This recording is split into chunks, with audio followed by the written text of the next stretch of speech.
Good evening, everyone. I want to say, first of all, it's interesting that college operations just don't seem to work around our monthly scheduled board meetings. Imagine that, right? So every once in a while, we need to have a special board meeting to consider some things that have occurred at the college that need our attention. So I want to thank each and every one of you for making time in your schedules to be here, for rearranging some things. I know because you're all busy, for coming back from trips and getting off of work or doing whatever you need to do to get here. Very, very much appreciate the fact that you're all here. I want to begin tonight with a word of prayer. We don't have student government here tonight, so I'm going to go ahead and lead us in prayer if you don't mind.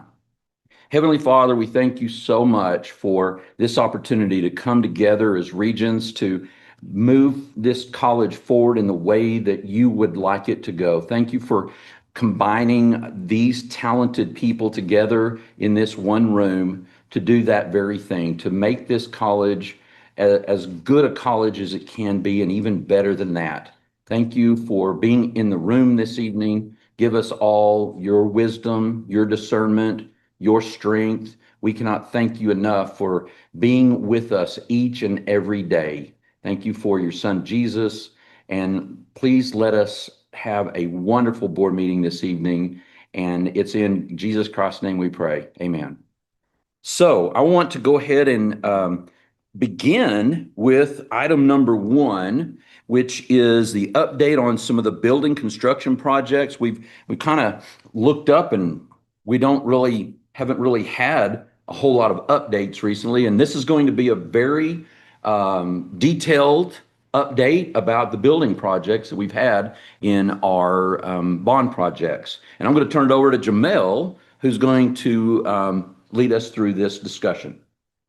Thank you. You're welcome. And I want to thank all of you as well as Jay did. I really appreciate you taking the time to come out tonight and have this meeting. So thank you for that. To start off, I wanted to take a look at our bond construction projects and give you an update. And you can see on the left are all of the projects that we've completed. So this is amazing and great work that the institution has done to build these engaging spaces for students that are going to help us to continue moving forward. And you can see they're across several campuses and sites that we've finished.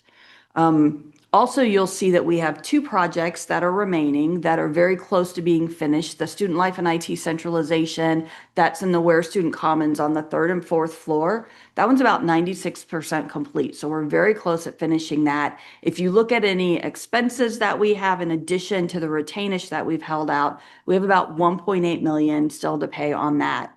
And then the Building B renovation at the Health Sciences, our SIM Center, that one, we just have the retainage of about 500,000. So we still have about 2.3 million to complete all of these projects that we've been working on since we had our bond approved over the last 5 years. During the time of the bond approval, if you think back to what occurred after that, we had COVID, we've had inflation, and so a lot of our costs increased versus what we had anticipated and estimated when we received the bond. So it's really important. We want to complete these last couple of projects that are done, in addition to continuing our normal operations and make sure that there are no payment delays to our construction partners that have been working with us through all of this. So in line with that, I wanted to talk somewhat about our student funding timeline and when we get revenues at the college. So it's been about 2 years now that the state changed when we receive our funding payments. We used to receive them 10 times over the course of the year, and now we get 3 payments. And so the way they come in, and if you look at right now for 2026, we'll receive $19 million.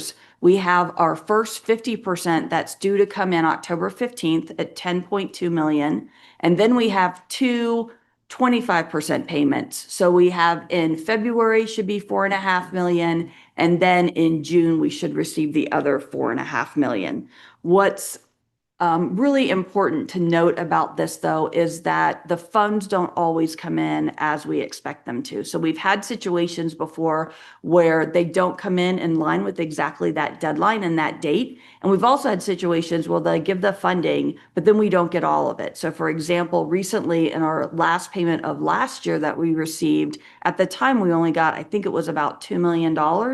They were doing a reconciliation. We did receive the rest of it in time, but again, from a timing perspective, it didn't come in.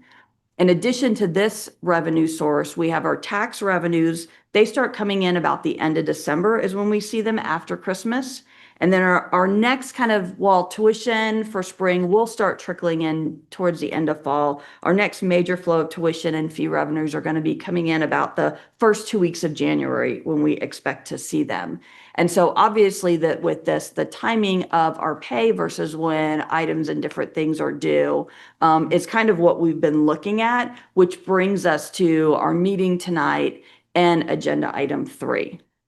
Questions or comments about items 1 and 2? Back to that construction graph. Yeah. There was a lot on there. Sure. Under it. So when you say the balance remaining, that's the funds that we have remaining to pay those projects? That's the expenses left that we need to pay the projects.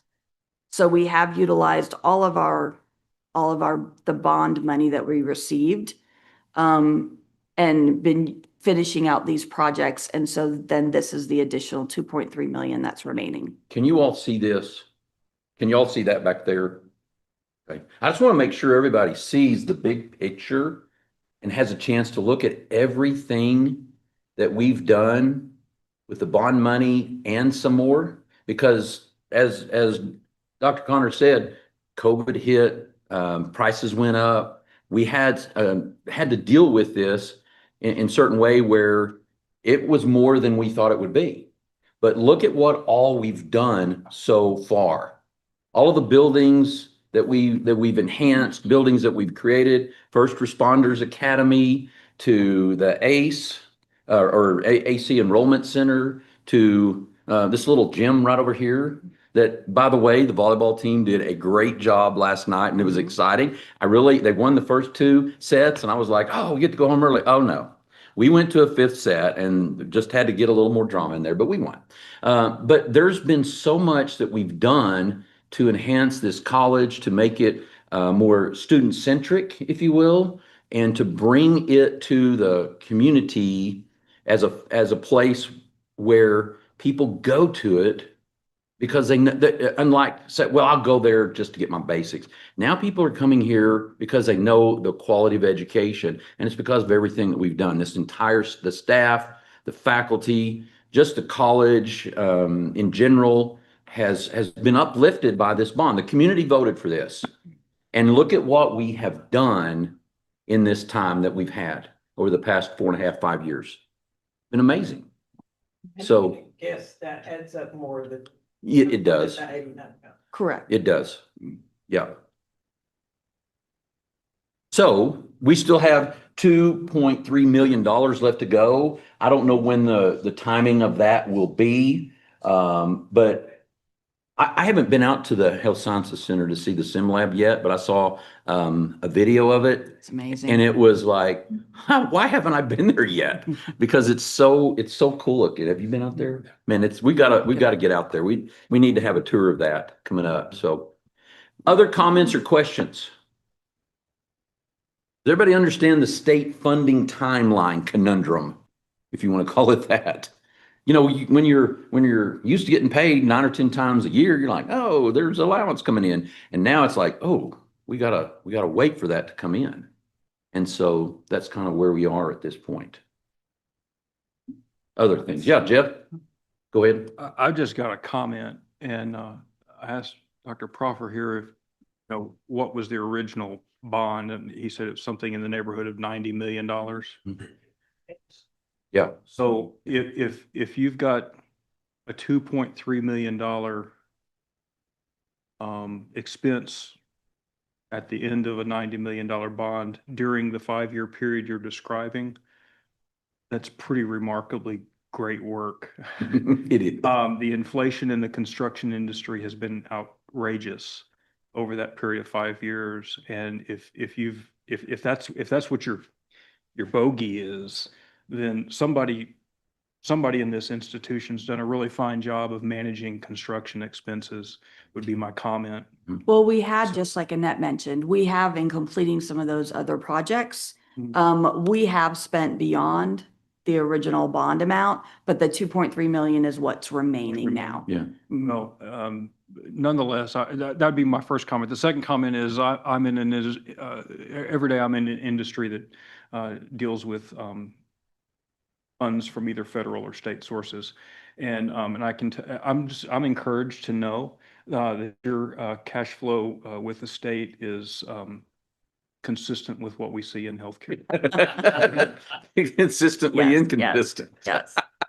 Michelle, you had a comment, Oh, a statement. yeah, on the other slide, the first, allocation from the state, I assume that our fall expenses are the largest expenses that we have during the year when we start the school year. Is that right? Fall always is, because you're moving into your new fiscal year with your fiscal year budget, and then we're also ramping up for our fall classes. So supplies, other items that we need to be ready for the students on campus, you do see a lot of that especially at the beginning of fall. That's a good point. New salaries, I mean, people starting out. Raises, Okay, things like that. Yep. that's it. Anything else, guys? Well, before we go into item number 3, I want to call a closed session. I think there's some things that we need to discuss before we look at item number 3. So at this time, there will be a closed session so that Regents may consult with the college attorney to seek or receive advice on legal matters pursuant with Texas Government Code Section 551.071. President Dr. Jamel Connor and Counsel Mark White will be asked to stay. No final decision, action, or vote will be taken in closed session. The time is 6:12 p.m. All right.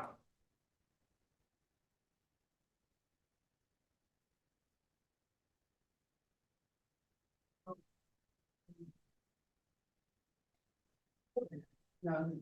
Thank y'all for coming. We'll be back in a minute.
Good to go. All right, the closed session is now concluded. No final decision, action, or vote was taken in the closed session. We now convene in open session. It is now 7:47 p.m. and a quorum is still present. Now we are going to turn our attention to item number 3, consideration and approval of line of credit with Amarillo National Bank. Dr. Connor, please provide us with some information about this item. I'm just going to bring up the third slide.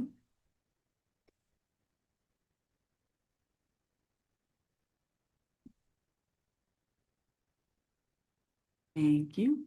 And we are able to shift. Okay.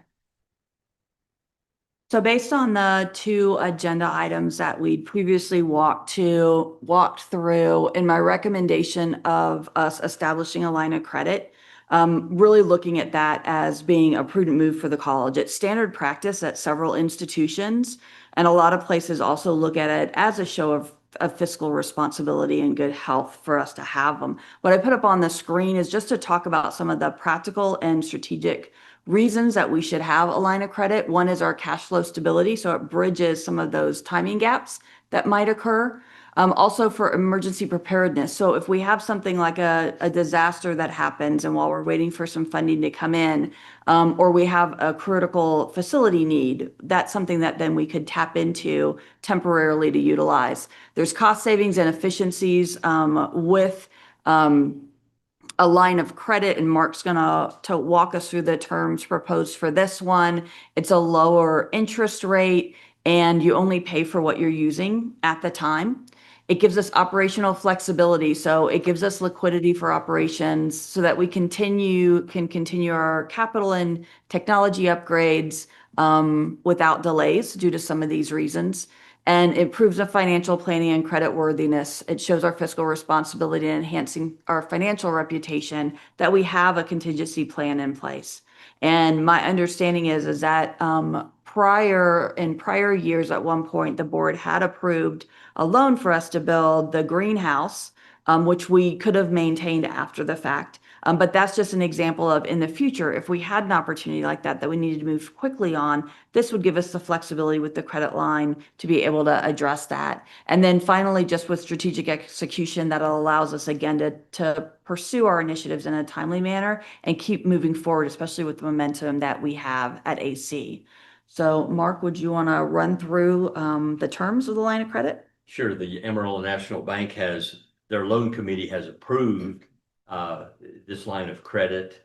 And I've looked at the loan documents, they're standard, they're pretty much ready to go. The terms of the loan would be, it would be a $5 million revolving line of credit.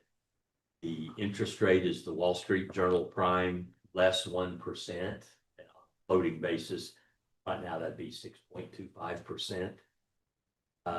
Interest only payments due quarterly. That would be the minimum, of course. It would mature in 12 months. It's an unsecured loan, no personal guarantees, and no fees for initiating. So those are, in my opinion, favorable terms. Okay, anything else? So just opening it up if there are any other questions about the recommendation. I'll make a motion that we approve. Is there a motion? I've got a motion. Okay. I want to make it because I feel like as the board chair, I just want to do that. Have discussion after. Afterwards, yes. I'm going to go ahead and make this motion. I move that Amarillo College approve a line of credit with Amarillo National Bank not to exceed $5 million and that the president be authorized to sign the loan documents. Any second? Okay, Peggy, thank you. Now, questions, comments? Your business mind. Your past experiences, so that's helpful. Thank you. Anything else? Okay. Let's go ahead and the motion has been made and seconded. All in favor of the motion, please signify by saying aye. And I don't know why I'm raising the gavel. Signify by saying aye. Aye. Any opposed by saying no? Okay, that motion carried. There is one final agenda item that's not on here, and that's a motion to adjourn. Anybody want to do that? Okay, We adjourn. David says we move to adjourn and second, Irene, all in favor of that motion, say aye. Aye. All in favor, say no. Meeting is adjourned. Before I gavel it out, I want to say thank you again for everyone being here tonight. Much appreciated, much unexpected work that we did, but very valuable, and I appreciate y'all very much. Meeting adjourned. Thank you. Got it.